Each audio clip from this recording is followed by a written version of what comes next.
नमस्कार। राम गुलाम राय online classes में आपका स्वागत है। डीएलएड द्वितीय सेमेस्टर द्वितीय प्रश्न पत्र प्रारंभिक शिक्षा के नवीन प्रयास पाठ्यक्रम के अंतर्गत आज का जो विषय वस्तु है वह है राष्ट्रीय बाल श्रम।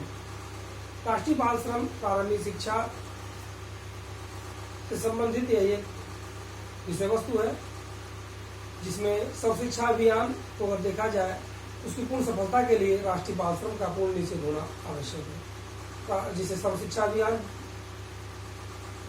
6 से 14 वर्ष के बच्चों का निःशुल्क व अनिवार्य शिक्षा की व्यवस्था, संपूर्ण साक्षरता, सभी बच्चों को शिक्षा कर दिया जाए तो ये वर्ग जो है राष्ट्रीय बाल श्रम का वर्ग अछूता रह जाएगा। अगर बिना इसको समाप्त किए यह संकल्पना नहीं की जा सकती।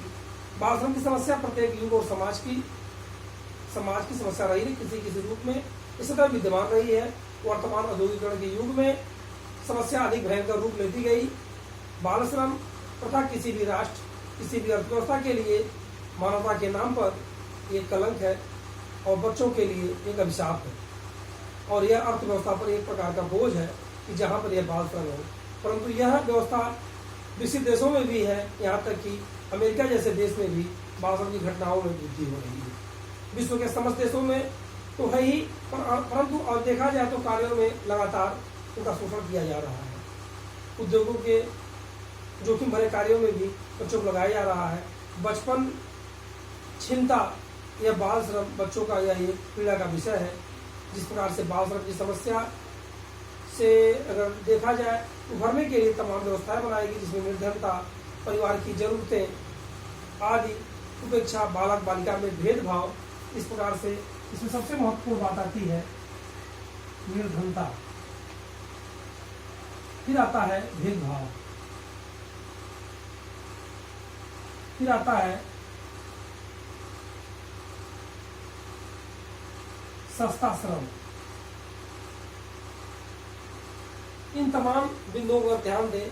इन सब की वजह से बाल श्रम की प्रवृत्ति बढ़ती गई है और इसके लिए सबसे पहली बात आई कि जो हमारे अंतर्राष्ट्रीय संगठन थे, ILO इंटरनेशनल लेबर ऑर्गेनाइजेशन, या समुदाय जो हमारे NGO थे, भारत सरकार थी, गैर सरकारी संगठनें थी, इन सभी के सहयोग से अंतर्राष्ट्रीय बाल श्रम उन्मूलन कार्यक्रम के अंतर्गत भारत एक पहला ऐसा देश बना जो सहमति पत्र दिया कि इसने राष्ट्रीय बाल श्रम उन्मूलन के लिए इसका पहला था, क्योंकि सर्वे में यह पाया गया कि 2010 तक लगभग 6 करोड़ की जनसंख्या थी जो भारत में बाल श्रम करती थी, जिसमें से 1.5 करोड़ की आबादी पदुआ मजदूरी करती थी। ऐसा एक सर्वे था, वो भी किसका था? विश्व का। सन 2000 में विश्व बैंक का यह सर्वे प्रकाशित हुआ और 1991 जनगणना में, भारत सरकार की जनगणना में लगभग 1.5 करोड़ की बाल श्रम मजदूरी दर्शाई गई। यानी 2000 में जो विश्व बैंक ने सर्वे कराया, उस सर्वे में कितने बाल श्रम पाए गए? 6 करोड़ के आसपास और 1.5 करोड़ के आसपास पदुआ मजदूर थे। इसके लिए भारत एक पहला देश बना जो राष्ट्रीय बाल श्रम उन्मूलन में हस्ताक्षर करने वाला वो पहला देश था। राष्ट्रीय बाल श्रम उन्मूलन परियोजना 1992 भारत सरकार के श्रम मंत्रालय और शिक्षा विभाग तथा संयुक्त राज्य अमेरिका के श्रम विभाग अर्थात भारत सरकार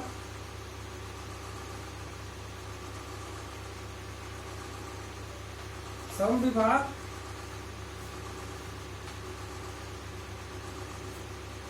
शिक्षा विभाग और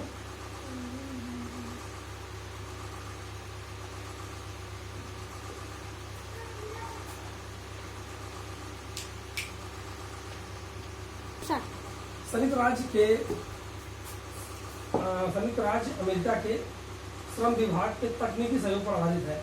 अर्थात जो राष्ट्रीय बाल श्रम परियोजना 1992 भारत सरकार का श्रम विभाग, शिक्षा विभाग, ये संयुक्त राज्य अमेरिका के श्रम विभाग के तकनीकी सहयोग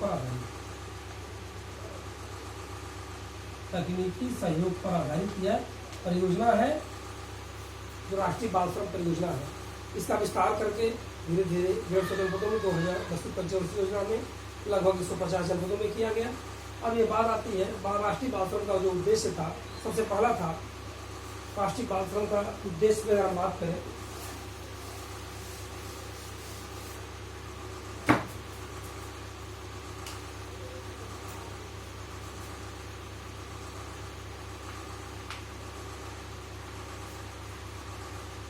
सबसे पहला उद्देश्य था जोखिम वाले उद्योगों में काम करने वाले बच्चों को पहचानना।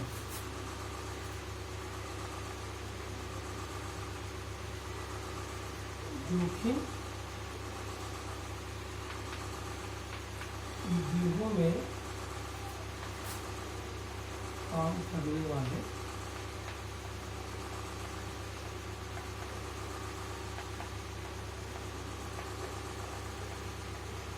पहचानना।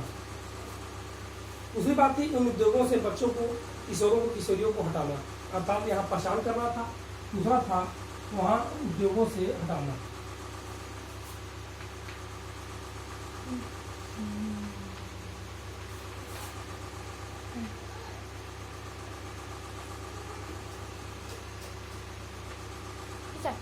राष्ट्रीय बाल श्रम का जो उद्देश्य था, जोखिम भरे उद्योगों में काम करने वाले बच्चों को पहचानना, यानी उन बच्चों की पहचान किया सके। दूसरी बात थी कि उन बच्चों को पहचानने के बाद उन उद्योगों से उन बच्चों को हटाया जा सके जो बच्चे वहाँ राष्ट्रीय बाल श्रम यानी बाल श्रम के रूप में वहाँ जो बच्चे काम कर रहे हैं, यानी बाल मजदूर को वहाँ से हटाना। फिर बाल मजदूर को जो वहाँ से हमने अलग किया, उनको अलग करने बाद उनके लिए एक सार्थक और उचित शिक्षा की व्यवस्था करना। जब यह व्यवस्था हो जाती है फिर वो परिवार के, यानी जो बच्चे जिस परिवार से थे उन परिवारों के लिए रोजगार के ठोस अवसर उपलब्ध कराना। यह भी एक योजना का उद्देश्य था, क्योंकि कहीं कहीं में बच्चे मजबूरी में, गरीबी में, निर्धनता में, असहजता में यह कार्य करते हैं। परिवार भी मजबूर होता है, परिवार को अगर ठोस अवसर होंगे, परिवार इस प्रकार के कार्य करने से बचेगा और अपने बच्चों के उनके भविष्य के लिए उसके लिए अवसर जो सरकार द्वारा अपनाए जा रहे हैं उसको उपलब्ध कराएगा। लक्ष्यगत क्षेत्रों में सार्वजनिक क्षेत्र शिक्षा के बुनियादी ढांचे को मजबूत करना, जो चिन्हित क्षेत्र है वहाँ पे जो शिक्षा के बुनियादी ढांचे उनको मजबूत करना, साथ ही साथ लोगों में जागरूकता पैदा करना, समाज में लोगों के प्रति जागरूकता करना, बाल अपराध के प्रति, बाल श्रम के प्रति लोगों को अवेयर करना कि ये एक अपराध है, इस प्रकार कार्य न किया जाए, बच्चों का भविष्य, उनका बचपन न छीना जाए, जिससे कि वह जागरूक हो और उसके रोकथाम के लिए वह आगे आए और एक सकारात्मक वातावरण समाज में तैयार हो सके। उसका इस परियोजना का मुख्य उद्देश्य था हर बच्चे को शिक्षा और बचपन का वह अधिकार प्रत्येक बच्चे को प्रदान करना जिसका वह अधिकारी है, जो उससे छीना जा रहा है उसे छीना जा सके। इसके लिए एक अनुच्छेद है 24 जो कारखानों और आदि में बालकों के नियोजन पर निषेध पर कानून बनाया गया। उसके तहत भी तमाम गतिविधियों पर रोक लगाई गई, यानी फैक्ट्री में, कारखाने में जहाँ निर्माण का कार्य है वहाँ जो बच्चे कार्य कर रहे हैं उन्हें रोका गया। और सर्वाधिक महत्वपूर्ण कानून है तो यह लागू किया गया अधिनियम 1986। इसका में सर्वाधिक महत्वपूर्ण कानून है जो इस प्रकार के अपराधों को रोकने में काम करता है, वह अधिनियम 1986।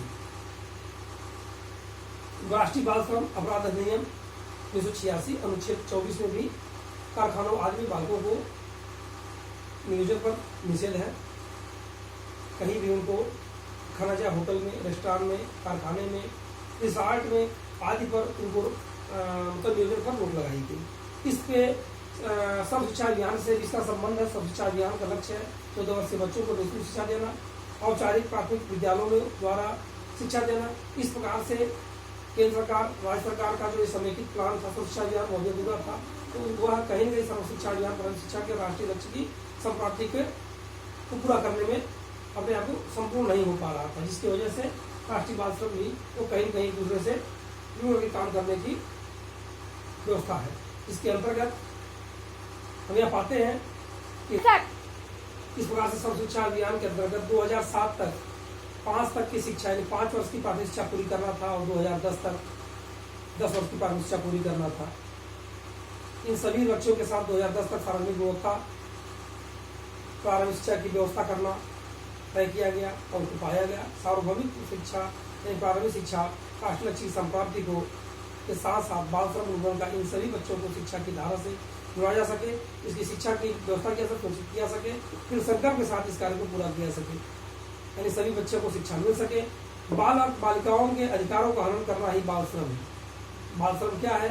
बालक बालिकाओं के अधिकारों का हनन करना ही बाल श्रम है। उनके ऊपर किए गए दमन अत्याचारों को ही बाल श्रम कर सकते हैं।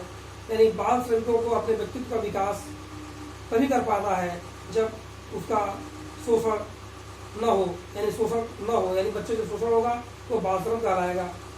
किसी की जब शिक्षा दी जाती है उसके मनुष्य के रूप में विकास का अधिकार छिपा होता है, यानी शिक्षा उसके व्यक्तित्व का विकास करती है। इसके लिए जन जन को साक्षर बनाना होगा और बाल श्रम पूर्णतः हटाना होगा, अर्थात सबको शिक्षा मिले, बालश्रम को समाज से हटाया जा सके, इस सकारात्मक वातावरण का निर्माण हो सके, यही एक देश के उज्जवल भविष्य के लिए सार्थक और सराहनीय प्रयास होगा। राष्ट्रीय बाल श्रम परियोजना का मूल उद्देश्य यही था कि समाज से 14 वर्ष के बच्चों का नियोजन पर रोक हो और उन बच्चों का बचपन जो छीन रहा है वो न छीना जा सके, उन्हें भी अपने बचपन में जीने का, शिक्षा ग्रहण करने का पूर्ण अधिकार हो और उनको समय के साथ शिक्षा दी जा सके, समय के साथ व्यवसायिक प्रशिक्षण दिया सके, जिससे कि वो आगे आकर के अपने परिवार के लिए विकास का एक माध्यम बन सके। धन्यवाद।